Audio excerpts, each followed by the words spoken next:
এয়া মোৰ ফেচবুক বন্ধুসকল। আজি দুপৰীয়া সময়ত মই তেওঁলোকক দানা নিদি কলপাত দি আছোঁ। আমি সকলোৱে জানিব লাগে যে অকল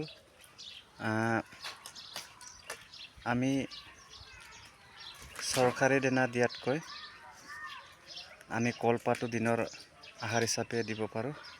ইয়াত আমাৰ বহুতখিনি দানা খৰচৰ পৰা হাত সাৰিব পাৰে। মোৰ গাহৰি তিনিটা চাওক ধুনীয়াকৈ খাই আছে। মুঠতে মানে ক'বলৈ গ'লে ফিছাৰীত পোহা গ্ৰাছ কাপ মাছৰ দৰে তেওঁলোকে খায়। আৰু চাওক এয়া অকণো পাত একলা পাত নথকাকৈ কেনেকৈ তাৰেবিলাকে ৰাখিছে। সিহঁতে ধুনীয়াকৈ খাব পাৰে আৰু যদি কলপাত দিব পাৰে যথেষ্ট পৰিমাণৰ ফাইবাৰ আৰু কেলছিয়াম যথেষ্ট সিহঁতে পায়। আৰু যি দানাই নহওক খাই কিনি পেট চলিলে কলপাত দিলে তেওঁলোকৰ পেট চলা অতি সোনকালে বন্ধ হয়। নমস্কাৰ।